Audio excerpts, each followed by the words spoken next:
Hello and welcome to this new series of podcasts in association with TechSpace and related to a report called the Scaleup Culture Report that TechSpace did last year and are repeating again this year. And during the course of this podcast, I'm going to be talking to a range of companies about how their working practices look now as we're a couple of years post-pandemic and we're all trying to work out the best way to work. And joining me for my very first podcast are two people from Florence. Welcome. Hello, I'm Charles Armitage. I'm one of the co-founders and CEO of Florence. And I'm Caroline Hayes, and I'm the head of people operations at Florence. Fantastic. Well, thank you for joining me today. Now, I want to start by taking you back to those horrible days of the pandemic and how we worked then. And first of all, I want to talk to you about what the business that you do. You're in healthcare recruitment. Just describe to me what healthcare recruitment was like before that pandemic. And dare I also introduce the word Brexit into the conversation and what it looks like now? So what we do at Florence is we build technology that helps healthcare organisations run a flexible workforce, and we help nurses and care workers take control of their professional lives. And ultimately, the healthcare workforce has been in a state of crisis for almost a decade now. It's only going to get worse before it gets better, and that's driven by both the demand for healthcare services as people get older and live longer with increasing care needs. And sometimes in healthcare, you're almost a victim of your own success. The better you get at healthcare, the more you have to provide.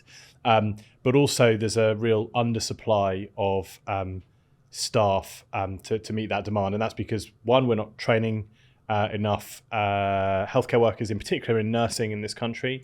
And we're also not doing a very good job at retaining them in the workforce. So we're seeing a bit of an exodus of staff out of healthcare and also to other countries. And so what ends up happening is healthcare organizations tend to be chronically understaffed, big reliance on a flexible workforce that can operate in a very unstructured, inefficient and expensive and low quality way. And ultimately what we try and do is we use technology to help healthcare organizations build that flexible workforce.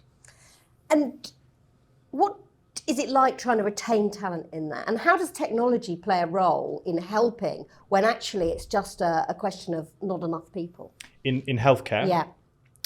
I mean, if you speak to any of our healthcare professionals, any of our users, the two key drivers for them within their working lives is the ability to control where and when they work and have flexibility, and two is making sure that they earn a decent amount of money, a decent wage.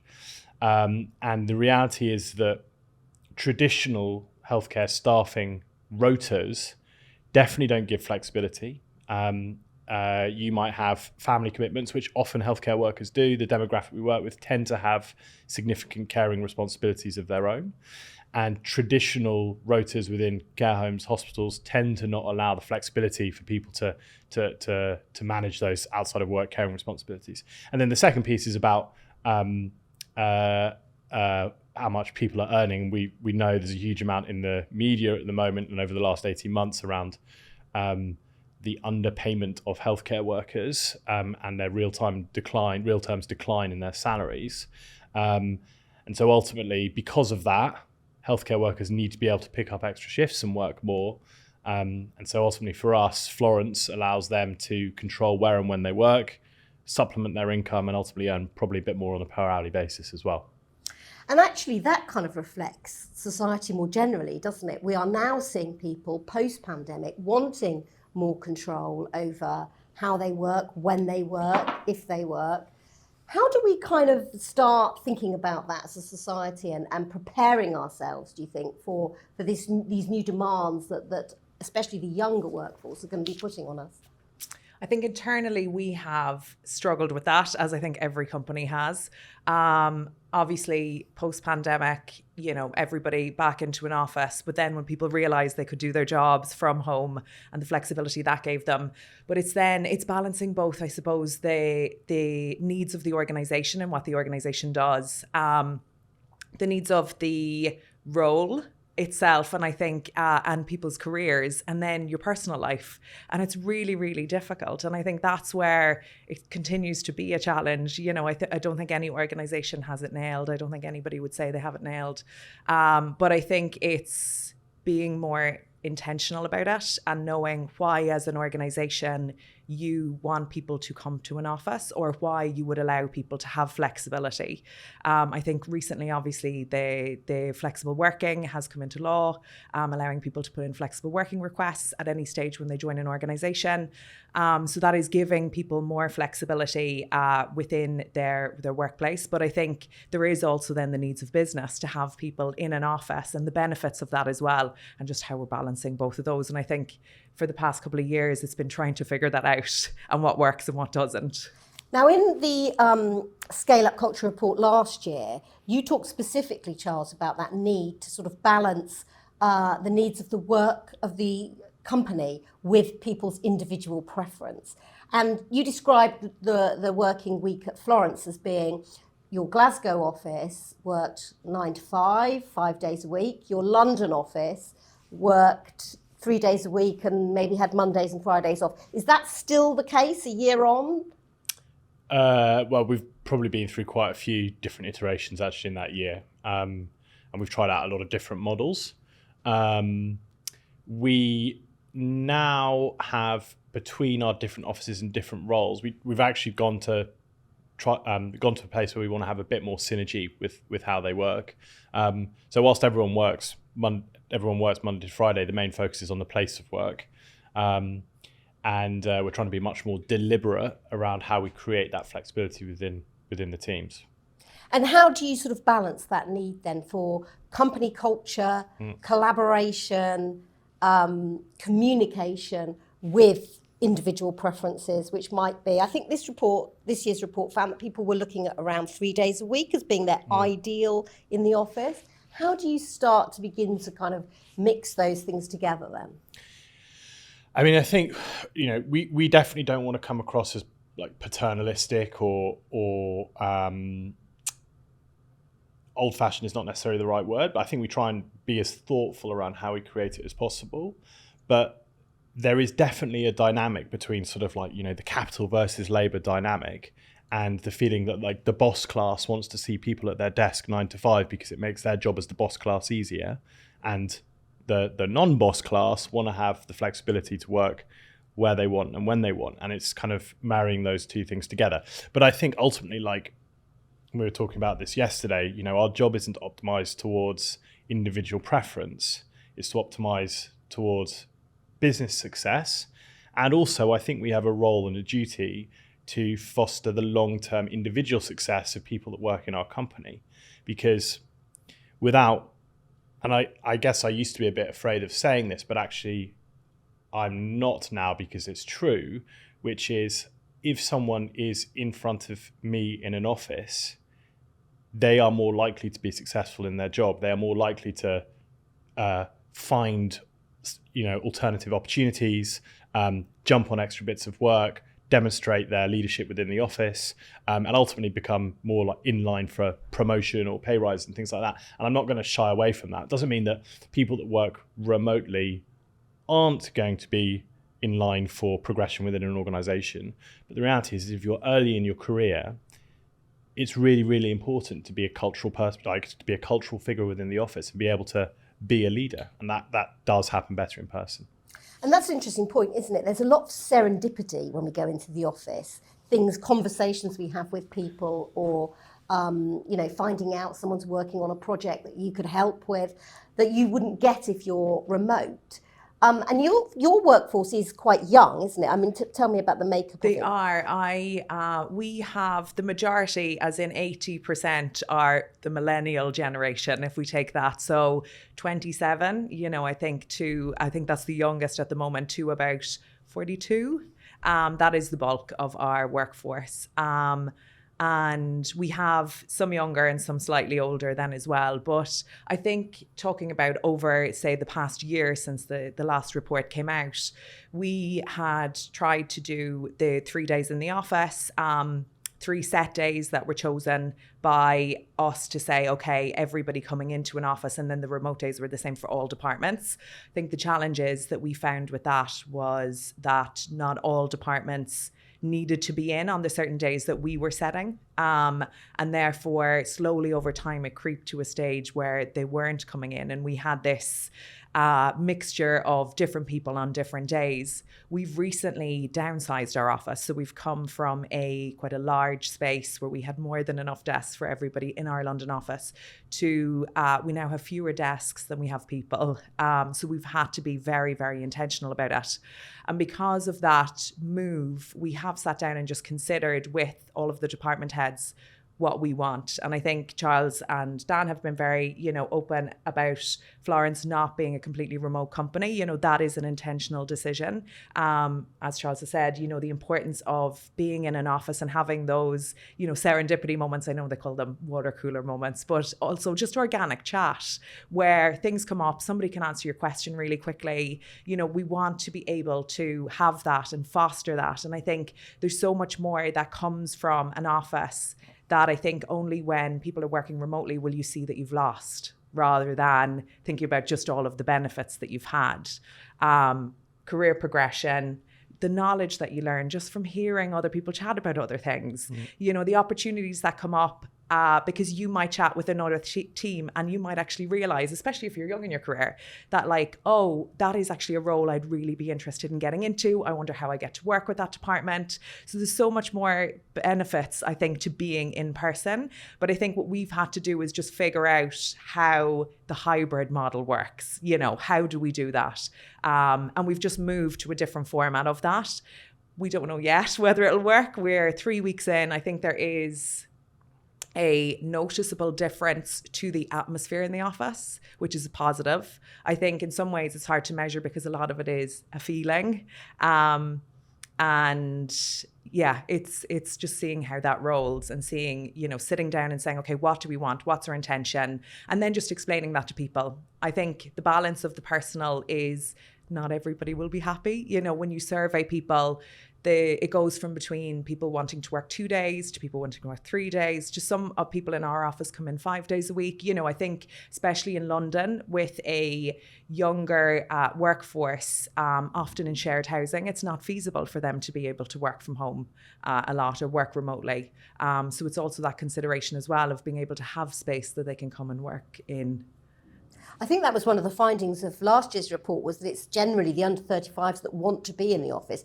Partly, as you say, because maybe they live in a place where the office is a more attractive option. But also, do you think that young people are very conscious of the fact that they need to learn from their peers and from their kind of colleagues, and that you'll only get that if you're in the office? You won't pick up those sort of little tips about your job if you're working from home. Are you getting that kind of feedback? Because we've been in this now for a while. It's still very experimental, isn't it? But are you starting to hear from people that being back in the office is preferable to them because they're learning more about the job that they're doing? I definitely think we've had certain employees who started their career remotely, potentially with a fully remote company, or because they started during the pandemic. And at the beginning, when we, were saying it's back to the office and you kind of have to force it a little bit, obviously people were disgruntled and upset. But after a couple of weeks and a couple of months, the benefits of being in the office, they were like, oh, I now understand this. I understand it makes work easier. If you have relationships with people, and building relationships is so much easier in person, it's so much easier to get your work done. It's easier to, if there's any conflict, it's easier to resolve. I think, Slack messages, whether they be emails, can be interpreted differently. Text is the reader who interprets it. And if that's happening, if you know the person, you'll know there's not that intention behind it. So I think they definitely found the benefits, but I think at the beginning, it was definitely a challenge to ensure that people came in and to kind of iterate the benefits and continue to say it is important, it is important. So you said that you were trialling out a new sort of method. So describe what that method looks like. What does a working week at Florence look like under the sort of current way of doing things? So for our London office, in our Glasgow and Birmingham office, we have gone to, they're no longer fully in the office 5 days a week. They also have flexibility. And in our London office, because we have downsized, we have picked departmental days or team days that people come in together. The requirement is that everybody must do a minimum of 2 days in the office. And the days were set by the department heads with obviously consulting the teams themselves. And the benefit, I suppose, to that is knowing that the people that you need to work with are all in the office on that day. We've also been quite intentional with regards to meeting rooms and having meetings. We have gone from an office space that had 5 meeting rooms, I think, to we're down to 1 at the moment. We will move to 2, but we've asked that any meetings that are just information sharing happen virtually when people aren't working in the office, and that when you're in the office, you try and keep those days as free as meetings as possible so that they can just be that time to work together and have that chat across the desk. So people aren't coming in and are having to go into a meeting room all day and just sit on meetings in a meeting room by themselves. So it's just being a little bit more considerate and intentional around your time, your work time, and then I suppose your consideration of what you're doing in the office. Charles, that's a great point, isn't it? I can remember people, I didn't go back to work in an office because I started working for myself during the pandemic. But people that I know that did go back to the office, they would say they'd made all the effort to go in and then nobody was there, that they wanted to talk, that they felt that they were on their own or that none of their team were there. It's really important that we kind of keep that sort of team cohesion, isn't it? And are there any other things that you're doing at Florence that is all about culture? Yeah, sure. And just on that point, like that was probably one of the key points of the last model when we said, it's fully flexible, kind of come in when you want, try and aim for 2 days a week. It did mean that people would come in expecting their team to be there and no one turned up and they're like, hey, why did I do this? Where is everyone? And I personally found that extremely frustrating when I'd come in and want to have a, either challenging or creative or some kind of interaction with my team that I wanted to be in person, and to find half of them were in and half of them were out, which meant that, I was then having to do it all on a video call was extremely frustrating. So the being deliberate about it is I guess the key kind of message that we're trying to nail down. We still want to be flexible, but we're being very deliberate. What else are we doing from building a culture perspective? I think there are multiple elements to building a strong company culture, and it is important to have regular social interactions and make sure that we're investing in the sort of the softer side of team development. But I think a huge amount of culture creation within an organization comes not from the organized Christmas party, but again from the serendipitous moments of people working together and solving problems and ultimately building relationships through that process.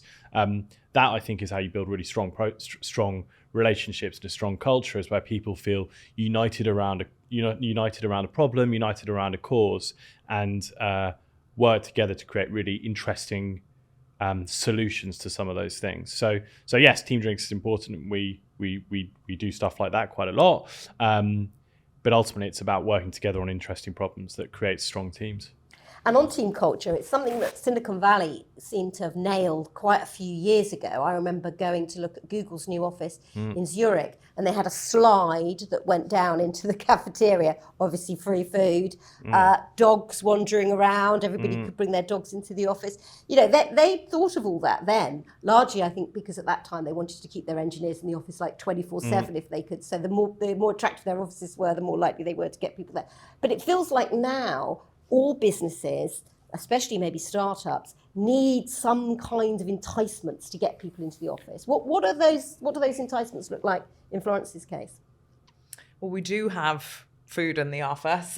We do have snacks in the office. It's not quite Google though. We've looked at quite a lot of those things. I think it's the balance, because it's so hard, and we've discussed this at length recently, because ultimately you're coming to do a job and it is work and it's not home.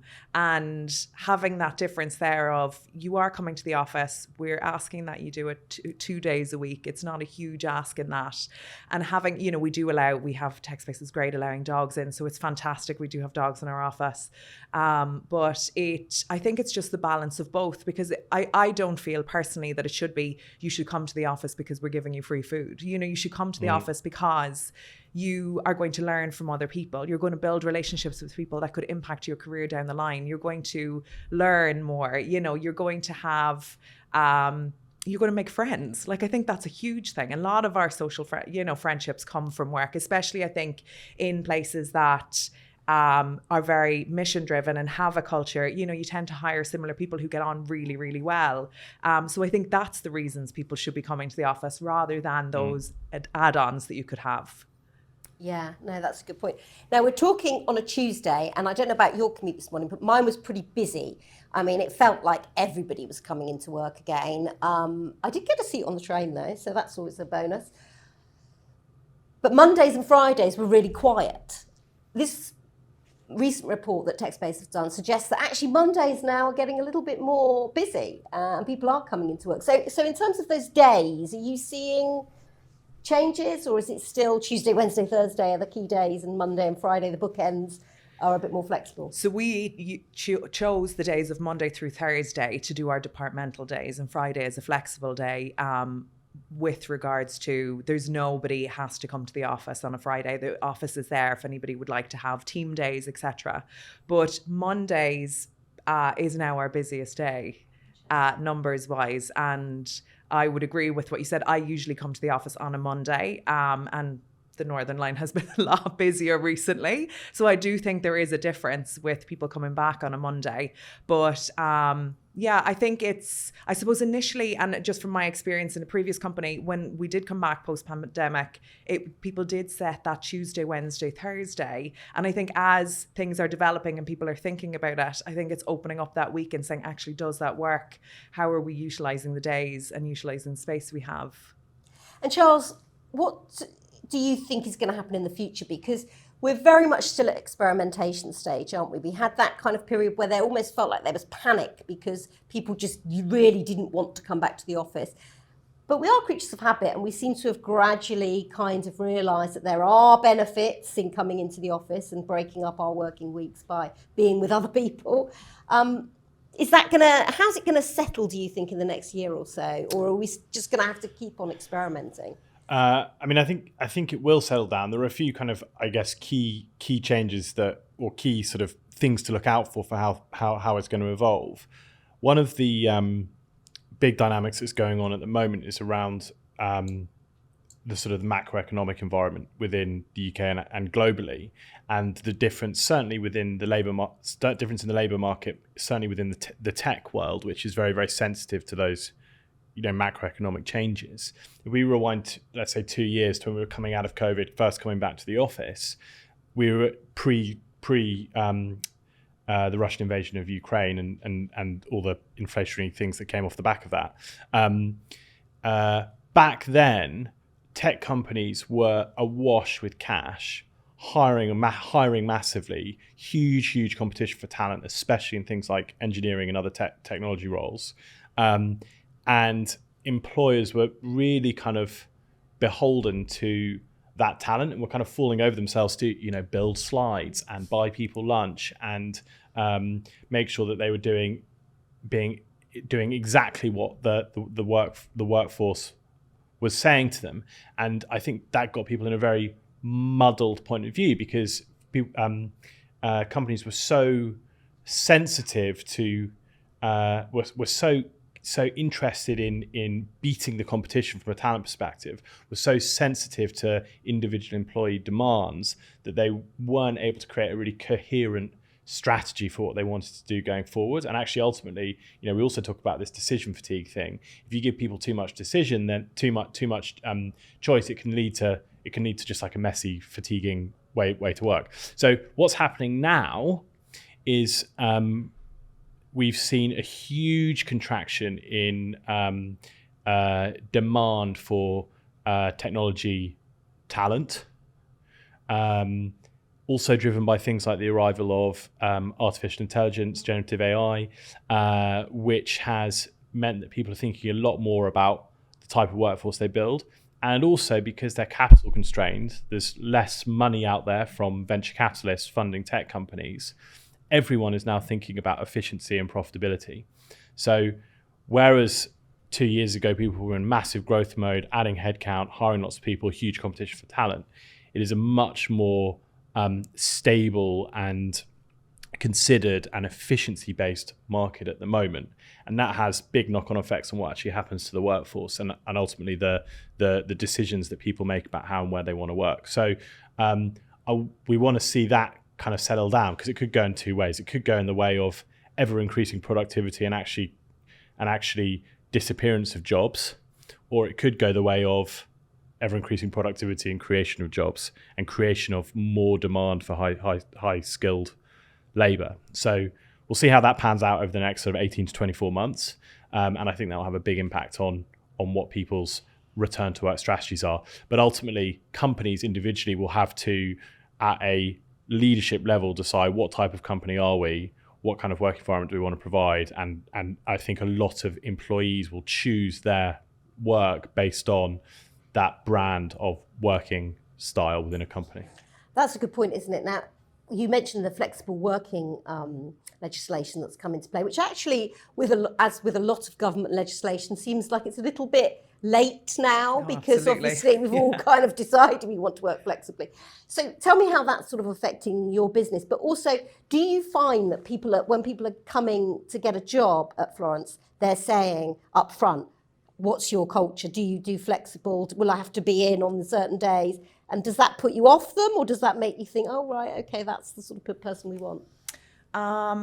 We definitely are asked it at interview stage. I think we're also quite open with it. There has always been I suppose prior to the legislation coming through, Florence has always been quite flexible with working requests. We do have a portion of our workforce who are fully remote. Because we believe in the benefits of coming to an office, they do come in at least once a month, which they love to do. I think that's where they understand they get so much more out of being in an office. But I think the importance with the legislation and flexible workforce is keeping certain demographics in the workforce. I think the big one that we see, especially with the age demographic that we have within our business, is working mums, new mums as well, especially coming back from maternity leave, and how we can cater to allow them flexibility to be able to remain in their careers and also look after their children, etc. And it tends to be women, as we know, that do that and have more caring responsibilities. So we've been quite conscientious about that. We're always open to reviewing, flexible working requests. But part of that as well is they tend, again, there's a request that you do come to an office every so often so that you can get the benefits that we talk about. But yes, it definitely seems very, very late post-pandemic to come through with legislation now. But I know that the woman who has the podcast, Mother Pucka, has been on this for quite a number of years to get this through. So it's good that it's finally there. I think, while a lot of companies are quite flexible, a lot aren't as well. So some people are in a luxury position where they can work from home and choose when they go into the office, but other people really can't. And you've got people at Florence that are in probably both of those camps. How do you make sure that it's fair, that somebody that really does need to be in the office more than somebody else doesn't feel that they're getting treated badly or unfairly? It's definitely really challenging. I think the perception of fairness across roles is a challenging one, especially in a startup scale-up organization where you may not have as many people, and therefore it's quite obvious when another department gets something different to what your department gets. And it's definitely been something that we have struggled with. I think throughout the past number of years, I believe it's just transparency and explaining it. There are certain roles and certain departments in which, yes, you are able to do a portion of your work remotely. You do not have to, you're not customer facing. I've been in previous company that we had an awful lot of struggle with those who were front of house wanting to work remotely. And obviously your entire job is to ensure that you're there for people, to welcome them and be part of front of house. And it's really just explaining that this is the role, this is the requirements. And I think being very upfront and transparent about that from the beginning. And I also think the facing it head on and just answering those questions as to why. And I think most people are happy when they understand the why. I think that's the reason. When you just say it just is what it is, this is what this department is, that tends to breed that resentment. Whereas I think when you just explain the work that this department does allows for this, it's definitely, it's accepted better. It's interesting, isn't it? Because it's like a conversation now that everybody wants to have a say in, which has its benefits, people being able to kind of contribute to how a company looks, gives them a sense of power and makes them feel that they're really part of the organisation. But at the same time, having that kind of conversation isn't always going to end with everybody getting what they want. So how do you sort of manage that in terms of like getting feedback? Because people that are working for you are as conscious as you that we're in a stage of experimentation. Do you kind of welcome feedback, and how do you sort of deal with people kind of suggesting different ways of working to perhaps the ones you've come up with? Sure. I mean, we always love getting feedback, and we often wish we would get more actually, because it's feedback is a gift. It always helps you learn about what's going on in the organization, and ultimately, what is a company? It's just a group of people working together towards some predefined goals. Now, there's an org structure within that, and you have some leaders, and you have some managers, and you have some people who are doing real work. But ultimately, it is just a group of people. So making sure that you work collaboratively within that group of people to try and define how you want to work. Obviously, you can't please everyone all of the time, and obviously, you can't optimize towards every individual's preference. You have to take that all together. You have to ultimately optimize towards company success, because if the company is successful, the people that work within it will be successful as well. And you hope that you most of the time get the decision right, but sometimes you don't. We love getting feedback. We do it in lots of different ways. One of the things we do is a regular net promoter score, employee net promoter score, where we just do quick surveys within the company electronically to give a monthly rating of people's satisfaction with working in the company. And it's useful when we make changes to our working patterns like this, because you can track the response of people to how much they enjoy their working lives. So that's an interesting number to measure by. So what are the benefits of in-person working for Florence as a company? Well, the industry that we work in fact, the industry that basically most people work in are highly competitive. And like day in, day out, we're trying to be better than our competition, ultimately serve customers better and create a better experience for the people that use our products. And that journey requires a huge amount of hard work, intellectual firepower, and collaboration between people.